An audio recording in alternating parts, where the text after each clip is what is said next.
अल्हम्दुलिल्लाह वकफ़ा वस्सलातु वस्सलामु अला मन ला नबिय्य बअदा। मुअज़्ज़ज़ व मुहतरम नाज़रीन, आज हम मुल्हिदीन के एक एतराज़ का जवाब देना चाहते हैं जो कुछ साथियों ने हमें भेजा है, जो स्कूल कॉलेज या इस तरह की निजी मजलिसों में हमारे ये मुल्हिदीन हज़रात करते हैं कि दुनिया के अंदर शराब हराम है और जन्नत के अंदर इसी शराब को हलाल कहा गया है। इसी तरह दुनिया के अंदर गैर महरम औरत और पराई औरत के साथ बदकारी करना ज़िना कहलाते हैं, बदकारी कहलाते हैं। ताल्लुकात कायम करना इस्लाम की नज़र में हराम है और जन्नत में 70-70 हूरें मिलेंगी।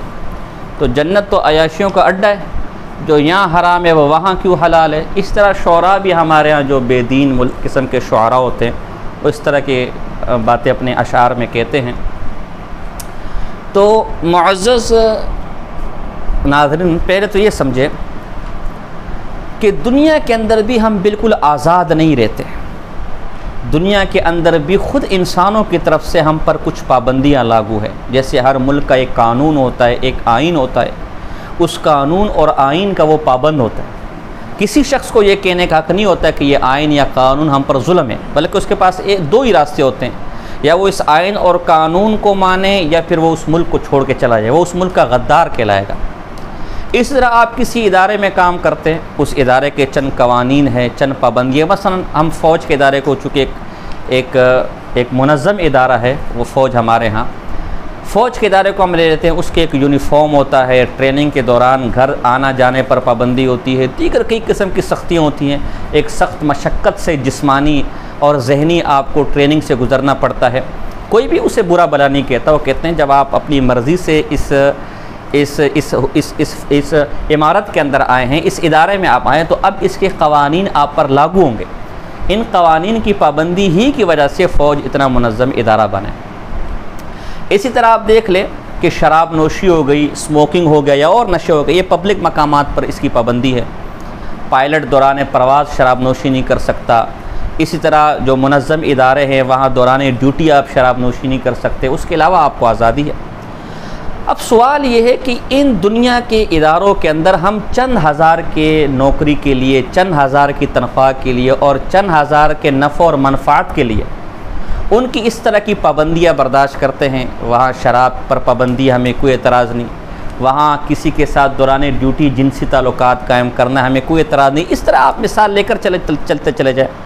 ये इदारे दुनिया के हमें चंद माली मनफ़ातें देते हैं, ज़्यादा से ज़्यादा पेंशन हो जाएगी, चंद हज़ार मेरी तनख्वाह होगी, घर होगा, गाड़ी के अलाउंसेस होंगे, लेकिन इनकी पाबंदियाँ भी हैं उन इदारों को मुनज़्ज़म तौर पर और ठीक तौर पर चलाने की, और इन पाबंदियों को हम कबूल भी करते हैं, हमें कोई एतराज़ भी नहीं है।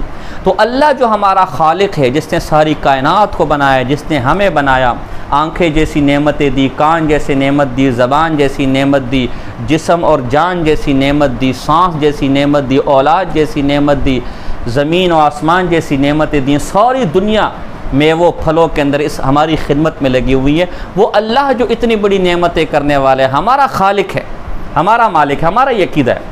तो अगर उसने चंद पाबंदियाँ हम पर लगाई हों तो अव्वल बात है कि उस पाबंदियों पर हम चीं-ब-जबीं क्यों हों, हम उन पाबंदियों पर क्यों नाराज़ हों। ख़ासकर जब तजर्बा ये कहता है कि वो पाबंदियाँ हमारे ही हक़ में, इस वक्त हमारा वो मौजू नहीं है, तो आखिर उन पाबंदियों पर हम क्यों चीं-ब-जबीं हों। ये अक़ल के ख़िलाफ़ नहीं है, बल्कि बिल्कुल अक़ल के मुआफ़िक है। जब शराब इस दुनिया के अंदर सरासर नुकसानदह है, आप देख लें कि शराब नोशी के ज़रिए यूरोप के अंदर ज़िना के केसेस, शराब नोशी के ज़रिए कत्ल और गारतगिरी के केसेस, शराब नोशी के हमारे मुल्क के अंदर देख लें, कत्ल और गारतगिरी, जुल्म और सितम, जो जितना बड़ा ज़ालिम होगा, जितना बड़ा ज़ानी होगा, जितना बड़ा बदकार होगा, वो उतना बड़ा शराबी होगा। तो शरीयत ने इस वजह से एक पुरअमन माहौल और एक अच्छा माहौल और एक बाखलाक माहौल और एक माशरा कायम करने के लिए इस किस्म की चीज़ों पर पाबंदी लगाई है। अब रही जन्नत की शराब, तो ये एतराज़ भी बुनियादी तौर पर जन्नत का कंसेप्ट न समझने की वजह से। अव्वल तो बात है कि जन्नत के अंदर ये गलीज़ और गंदी और बदबूदार शराब नहीं होगी, बल्कि वो शराबन तहूरा है, पाक साफ़ शराब, शहद से ज़्यादा मीठी होगी और मुश्क से ज़्यादा खुशबूदार होगी। उसको पीकर जिस्म को फ़रहत और सुरूर मिलेगा। ना कि नशा आएगा, ना कि ज़िना को दिल करेगा, ना कि बदकारी को दिल करेगा, ना कि माँ बहन और बीवी के दरमियान तफरीक को ख़त्म करेगा। वो ऐसी घटिया गली शराब नहीं है, वो तो जिस्म के लिए फ़र्द बख्श है, दिमाग के लिए फ़र्द बख्श है। तो वो ये शराब दुनिया वाली शराब नहीं है। अगर ऐसी शराब आपको दुनिया में मिल गई जो शहद से ज़्यादा मीठी है और मुश्क से ज़्यादा खुशबूदार है और जिसको खाकर जिस्म के अंदर तवानाई आती है, तंदुरुस्ती आती है, जहन में एक नई फ़रत, जिस्म में एक नई मुसरत आती है, तो ऐसी शराब तो दुनिया में भी हराम नहीं है। शरीयत ने कहीं भी शराब को हराम नहीं कहा। आप खुल के उस शराब को पिए। तो जिस शराब को हराम कहा गया है वो जन्नत में भी हराम है, और जिस शराब को जन्नत में हलाल कहा गया है वो दुनिया में भी हलाल है। और बिलफर्ज आज़ अल्लाह अलियाज़ु बिल्लाह हम मान भी ले कि जन्नत में वही शराब होगी जो दुनिया की हो। तो अल्लाह कादिर ज़ात है। अगर आज हम दुनिया में एक पायलट के लिए इस शराब को नाजायज़ करार दे सकते हैं, प्रोहिबिटेड चीज़ करार दे सकते हैं, एक फ़ौज को फ़ौज की ट्रेनिंग के दौरान या पब्लिक प्लेसेस पर शराब नोशी को नाजायज़ करार दे सकते हैं और कानून जुर्म करार दे सकते हैं, बाद में बेशक वो पीता रहे। तो अल्लाह को इख्तियार क्यों नहीं है कि दुनिया में इसी शराब को हराम करार दे और जन्नत में हलाल करार दे। ये भी हम उस वक्त में जवाब दे रहे हैं कि जब जन्नत की शराब भी इसी तरह की दुनिया की शराब हो, हालांकि दोनों शराबों में ज़मीन व आसमान का फ़र्क है। अगली बात कि जी दुनिया के अंदर औरतों के साथ ताल्लुकात कायम करना हराम है और जन्नत में हलाल है। तो ये भी वही बात कि जन्नत का बुनियादी कंसेप्ट, बेसिक कंसेप्ट नहीं समझा। उन्होंने जन्नत को माज़ल्ला ब्रोथल समझ लिया, अपनी तरह एक कहाबा खाना और एक क्या कह सकते हैं उसके बदकारी का अड्डा समझ लिया जन्नत को। नहीं, हम मुसलमानों का ये नज़रिया है कि जन्नत में जाने वाले हर किस्म के अखलाकी बुराइयों से पाक और साफ़ होंगे। उनके दिलों में कीना नहीं होगा, बुग़्ज़ नहीं होगा, इनाद नहीं होगा, दूसरे भाई की टांगें खींचना ना होगा, किसी औरत को गंदी और बुरी नज़र से देखना ना होगा। जितनी भी अखलाकी बुराइयाँ जिसे आप दुनिया में तस्वर कर सकते हैं, उन सब से जन्नतियों के दिल पाक होंगे। लिहाजा वहाँ औरतों का मामला ऐसे नहीं होगा जैसे यहाँ पर है। वहाँ की जो हूरें मिलेंगी वो हूरें बाकायदा बीवियाँ होंगी, बाकायदा मलकियत और बीवियाँ होंगी। जैसे इस दुनिया के अंदर आपको बीवी रखने पर कोई पाबंदी नहीं है, आपको बांदी रखने पर कोई पाबंदी नहीं है, इसी तरह जन्नत की वो हूरें कोई माज़ल्ला बदकार औरतें नहीं होंगी। उनके साथ ताल्लुकात कायम रखना कोई बदकार औरतों की तरह ताल्लुकात कायम रखना नहीं होंगे। वो इस जन्नती की बीवियाँ होंगी जो पाक और साफ़ पर्दा नशीन होंगी, जिनको आज तक किसी गैर मर्द ने नहीं देखा होगा, और वो शरई तरीके पर बाकायदा उनको बीवियाँ बनाकर अपने निकाह में लेकर आएंगी। तो इस तरह के निकाह बतौर बांदी के या बतौर 4 बीवियों के आपको तो दुनिया में भी याद मिलती है। ये बात कि इतनी हूरें क्यों है, तो हमारा ये नज़रिया है कि जन्नत में एक मर्द को 40 मर्दों की ताकत मिलेगी, तो इस हिसाब से तो 70 हूरें भी कम है। बाकी रहा दुनिया में भी अच्छे माशरे के अंदर, इज़्ज़तदार माशरे के अंदर औरत के साथ ज़िना और बदकारी को नाजायज़ और बुरा समझा जाता है। हर मज़हब में इसको बुरा समझा जाता है। आज भी किसी औरत के साथ अगर आपने ज़बरदस्ती बदकारी की तो ये कानूनन जुर्म है। तो अगर अल्लाह ने इस पर पाबंदी लगाई है तो ये कोई अकल के ख़िलाफ़ चीज़ नहीं है। ये तो आज भी हर अच्छे माशरे में औरत के साथ बदकारी करना या ज़िना करना ये बुरा समझा जाता है। और जन्नत में जो 70 हूरें मिलेंगी वो माज़ल्ला बदकारी की वजह से नहीं मिलेंगी, बल्कि वो इसकी अपनी बीवियाँ होंगी, पाक और साफ़ नेक फरमा बरदार औरतें होंगी। रहा ये सवाल जो आजकल की औरतें, बद्दीन औरतें करती हैं कि जी मर्द को 70 हूरें मिलेंगी तो औरत को कितने शौहर और कितने मियाँ मिलेंगे।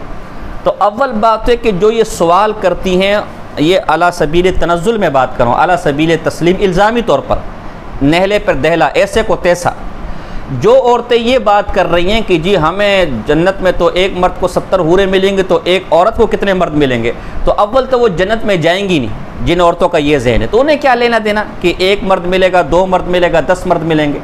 तुमने जन्नत में जाना नहीं है, तुम्हारा ठिकाना ही जहन्नुम है, वहाँ तुम्हें कोई मर्द नहीं मिलेगा, वहाँ तुमने आज़ाब में जलना है। ये सवाल तो वो करे जिससे जन्नत में जाना है और जिसको जन्नत में कुछ नेमतें मिलनी, वो फिर हमसे सवाल करे कि जी हमें कितने मर्द मिलेंगे माज़अल्लाह। और जिन औरतों ने जन्नत में जाना है उनसे दुनिया में आप पूछ लें, वो पर्दा नशीन औरतें, वो नेक औरतें, वो आपको दुनिया में ही बता देंगी जैसे दुनिया में हमारा एक शौहर है, हमें जन्नत में भी एक ही शौहर चाहिए। दूसरी बात यह है कि जन्नत में मर्द के लिए तो 70 हूरें होंगी, लेकिन औरत के लिए एक ही मर्द होगा। और यही अक़ल का तकाज़ा, यही शराफत का तकाज़ा है। दुनिया के अंदर भी जो महज़्ज़ब माशरे हैं वहाँ औरत के बैक वक्त एक से ज़्यादा मर्दों को, एक से ज़्यादा शोहरों को बुरा समझा जाता है। एशिया की बात तो अपनी तरफ, मशरिक़ की बात तो अपने मगरिब की तरफ। हम मिसाल लेते हैं मुल्क बरतानिया।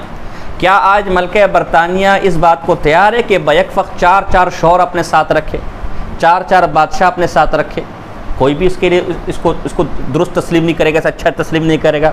हम अमेरिका के सदर जो मौजूदा जो बाइडन है, गालिबन उनका नाम है, हम उनकी बीवी से अगर ये मुतालबा रखें कि आप जो बाइडन के अलावा 3 मर्द और अपने साथ रखें, 10 मर्द और 20 और शौहर रखें, क्या वो कभी तस्लीम करेंगे इसको? यूरोप के महज़्ज़ब जो लोग हैं, जो ख़ानदानी लोग हैं, वहाँ पर भी औरत का एक वक्त में एक ही शौहर तस्लीम किया जाता है, उससे ज़्यादा नहीं। तो जब दुनिया का हमारा ये हाल है, जहाँ हर तरफ बुराइयाँ हैं, जहाँ हर तरफ गंदगियाँ हैं, जहाँ हर तरफ गलाज़तें, वहाँ पर भी शरीफ औरत की अलामा ये है, शरीफ माशरे और शरीफ ख़ानदान की अलामत है, अगर चाहे वो अंग्रेज़ी क्यों ना हो, कि वहाँ एक ही मर्द को एक वक्त में एक औरत का शौहर तस्लीम किया जाता है। तो जन्नत जो पाक साफ़ लोग के रहने की जगह होगी, जो नेक और पाकीज़ा औरतों के रहने की जगह होगी, वहाँ ये अक्ल कैसे तस्लीम कर ले कि एक औरत को एक ज़्यादा मर्द मिलेंगे? जैसे दुनिया में इसका तस्वुर नहीं है, दुनिया में इसे बुरा समझा जाता है, दुनिया में इसे घटियापन समझा जाता है और महज़्ज़ब माशरे के ख़िलाफ़ समझा जाता है। तो जन्नत तो है ही महज़्ज़ब नेक और बुज़ुर्ग लोगों की, वहाँ पर इस तरह के गंदे तस्वुर कभी नहीं आ सकेंगे। ये इंतहाई मुख्तसर अंदाज़ में मैंने आपके सामने बात की। अगर कोई इस पर मज़ीद एतराज़ करता है या जवाब देता है या तसल्ली ना हो, इंशाअल्लाह इस सिलसिले को मज़ीद भी बढ़ाएंगे। वमा अलैना इल्लल बलागुल मुबीन।